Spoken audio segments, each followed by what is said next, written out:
merawatnya gitu kan, meskipun tanpa lampu dan tanpa air gitu kan. Nah, seperti apa sih Kak Ratna melihatnya sendiri nih? Ya, aku pertama menemukan YouTube tayangan Tiko, bahwa Tiko adalah seorang anak yang sangat mencintai ibunya, bahkan dia rela untuk mengorbankan masa depannya dan cita-citanya demi merawat ibunya. Jadi dia putus sekolah dan dia merawat ibunya dalam keadaan yang tidak baik-baik saja karena ibunya disinyalir mengalami gangguan jiwa, dalam keadaan rumah tanpa listrik, tanpa air selama lebih kurang 11 tahun. Itu aku bayangin aja kayaknya nggak kebayang gitu, sanggup nggak ya kalau kita di posisi Tiko, tapi Tiko bisa gitu.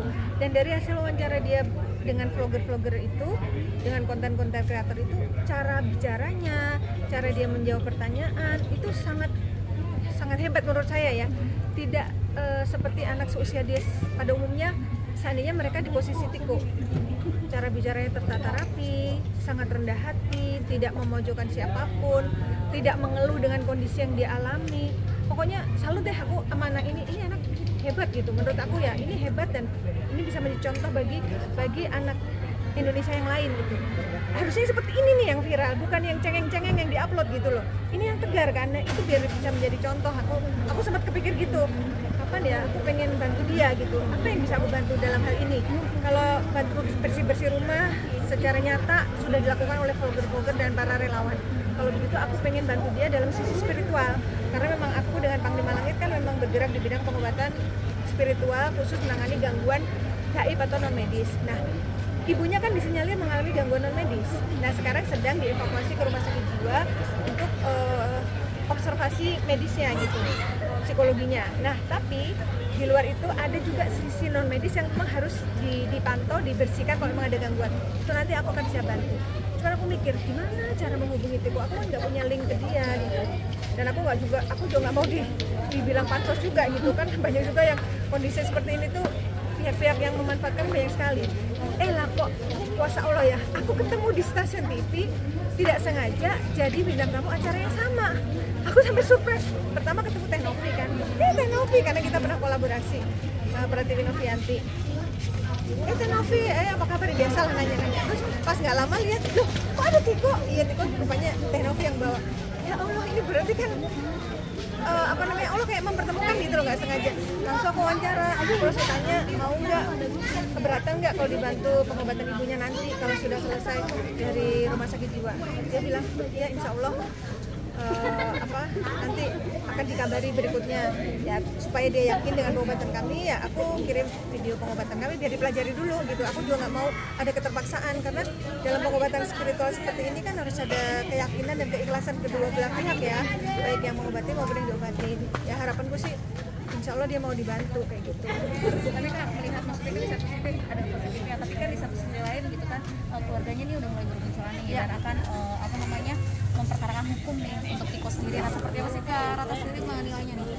Kalau soal ada konflik di dalam keluarga itu sudah bukan ranah kita lagi, dan aku pun nggak mau ikut campur urusan itu biar saja Tiko menyelesaikan. Dan aku yakin 100% anak ini pasti bisa menyelesaikan dengan baik, dengan kerendah hatiannya dia, dengan ketulusan hatinya dia. Insya Allah dengan kasih sayang dia miliki, insya Allah semua akan bisa terselesaikan. Walaupun ada pihak yang merasa dirugikan, tapi insya Allah akan ada titik temu. Itu doa saya ya. Tapi yang patut untuk kita garis bawahi di sini adalah karakter dari si Tiko ini sendiri, bahwa di zaman sekarang masih ada anak muda yang peduli kepada ibunya yang tidak baik-baik saja. Di luar sana anak-anak muda yang seusia dia dengan kondisi orang tuanya normal, mereka kadang nggak peduli, boro-boro mau merawat gitu, kadang ngomongnya juga kasar. Tapi kita semua melihat sendiri dari video-video Tiko, bahkan dicaci maki pun dia tetap diam mah. Merinding aku bener deh. Oke, sip. Aman.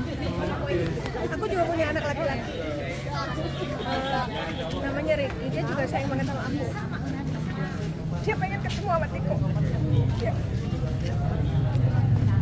Dia ngefans sama Tiko. Dia bilang, aku mau saling sama Mas Tiko katanya. Sampai aku memang mengajari anak-anakku untuk menjaga akhlak yang mulia, kepribadian yang baik, adab, sopan santun. Aku mengajarkan kepada anak-anakku, dan dia melihat Tiko ini contoh yang baik gitu untuk mereka gitu, karena yang aku ajarkan itu dia lihat ada di Tiko, bagaimana dia merawat orang tuanya. Nggak, si Reiki kemarin setelah aku kasih lihat video dari Tiko, dia nangis gitu, katanya pengen meluk mami, katanya gitu. Mungkin dia bikin kesalahannya, aku nggak tahu ya, tapi dia mungkin menyadari bahwa dia masih belum bisa seperti Tiko gitu. Mungkin itu kan, dia sebenarnya ingin ketemu juga sama Tiko menuju ke sini, tapi nggak tahu dia belum nyampe. Ya mudah-mudahan aja bukan hanya Reiki anakku yang terinspirasi oleh Tiko, tapi juga semua generasi muda di luar sana yang nonton. Inilah yang harusnya kalian contoh gitu. Bukan pribadi yang cengeng, sedikit mengeluh, menyalahkan keadaan lingkungan, tapi carilah alasan untuk bersyukur gitu. Apa yang bisa kamu syukuri dengan kondisimu? Apapun adanya, pasti Allah akan punya punya rencana yang baik itu. Walaupun kondisimu saat ini sedang sangat buruk, sangat tidak baik-baik saja, yakinlah bahwa Allah tuh penyayang kok. Mungkin kamu dikasih ujian dulu nih, biar kamu kuat gitu. Nah inilah yang dirasakan Tiko. Tiko menjalani ini semua dengan ikhlas, dengan tulus, tidak mengeluh. Nah sekarang lihat hasilnya, berkat atau berkah dari kesabaran dia, banyak orang sayang sama dia. Bahkan orang yang nggak kenal pun datang ikut membantu, sukarela, tanpa ada tendensi apa-apa ya. Tahu ya kalau soal pansos itu kan hati orang nggak ada yang tahu ya. Tapi kalau mau pansos nggak apa-apa juga gitu loh. Kalau pansos untuk kebaikan kenapa tidak? Daripada pansos nyinyirin orang, bener nggak Bu? Ah, nggak apa-apa gitu loh, maksudku sah-sah aja. Emang zaman sosmed mau gimana lagi gitu. Jadi ya satu kali lagi aku ucapkan untuk teman-teman di sana, selalu berpikir positif, selalu bersyukur, mencari alasan untuk bersyukur apapun adanya kita. Insya Allah berkah itu akan datang. Ketulusan kita akan berbalas ketulusan juga, itu pasti gitu. Siapa menabur dia menuai. Taburlah kebaikan, maka kamu akan menuai kebaikan juga, walaupun pahit awalnya ya. Oke, terima kasih, semoga bermanfaat. Assalamualaikum.